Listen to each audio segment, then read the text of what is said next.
Hey guys, it's a beautiful October day. It definitely feels like fall here. The leaves are already not just changing, but in a lot of places where the wind is blown, they are already off the trees. I took a ride up the mountain yesterday and went up Crazy Whoopie Canyon. The leaves are already pretty much done there. They're already turning brown and falling off the trees. Anyway, I just kind of wanted to talk a little bit about a couple things that I get asked quite frequently by people who they call me or they meet me for coffee and want to talk about Buffalo, Sheridan area, or just Wyoming in general. I'm actually sitting at Heritage Park, which has an old pioneer cabin. I don't know if you can see it. There's the pioneer cabin. There's a little trail around here. Down below, you might be able to see there's water down there. There's a pond, a fishing pond. It's got trail around it. And I'm just outside of town on the other side of I-25. It's just a fun place. A lot of people come here to walk their dogs. In fact, the lady just walked by with her dog. One of the things I want to talk about, so there aren't any playgrounds here at this park, but one of the things I want to talk about, one of the questions I get is, people are wondering if this is a good place to raise their kids. I'm not talking about just Buffalo, but in Wyoming in general. Is it a good place to move to when you have children? A lot of people ask me about raising kids in Wyoming, and they're kind of scared to leave their cities, wherever they're at, or their states, and come here. They think it's going to just freak out the kids too much because, it could be culture shock.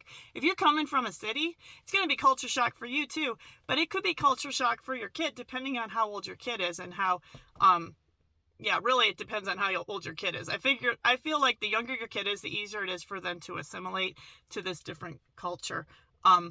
But the same goes for you. You're going to have to assimilate too. Don't come here thinking you're going to change the way we do things and make it more like where you came from. Or maybe you should go back to where you came from. That's kind of our attitude around here. But so far as kids go, lots of things for kids to do. If you're an engaged parent and you actually pay attention to what your kids do, your kids are going to thrive here. It's the kind of place where you not only know your kids' teachers in the school, you know the kids' teachers outside of the school because you run into them at events and stuff. We have, depending on what town you're at, but most of the towns have like USA teams, whether it's wrestling, hockey, swimming, American Legion, baseball. So there's softball leagues, and then of course there's the school sports in junior high and high school. And the kids do travel. Oh man, did they travel. In high school, they are traveling the entire state on the weekends for their sporting activities, whatever season they're in. And when you got a smaller school, your kids are going to be tried to get recruited into a lot more teams. So you could end up being on a team like the entire school year, oh, you're on cross country or you're on wrestling and then, whatever, but, and then track in the spring. So it's a lot of traveling, so one of the things you might not have for kids where you live, but we do here, and in the smaller towns especially, it's really a big deal, is 4-H. So if you've heard of 4-H, then you might think of that it's like for farmers. And for here, people might think it's more for ranch kids or something, or that you have to have animals. You do not have to have animals to do 4-H. 4-H is really great for kids just learning how to do pretty much anything. My kids were both in 4-H.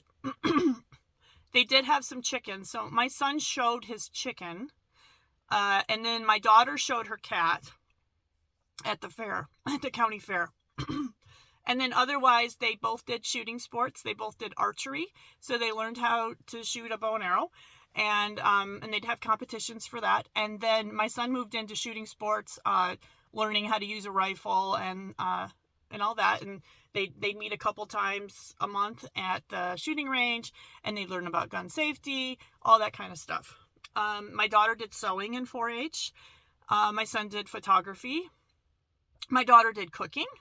And she did fashion, and she had to go she took a field trip to the mall, which is 100 miles away from here. So that's quite the adventure. 4-H is great.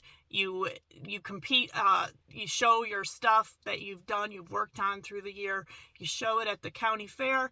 And if you win, if you're like the champion, you get the blue ribbon, the purple ribbon, you get to go to state fair with your item. So, I know my son, a couple times he did have some of his photography ended up at the state fair. So that was kind of cool. Daughter went to the state fair with her fabric confession. So yeah, so that was really just fun. And so that's a whole nother group of kids that you just learn or hang around with and stuff, and they're not all the same age. I mean, 4-H, a 4-H club is going to have anybody from like 8 years old all the way to high school, and these are like usually pretty good kids.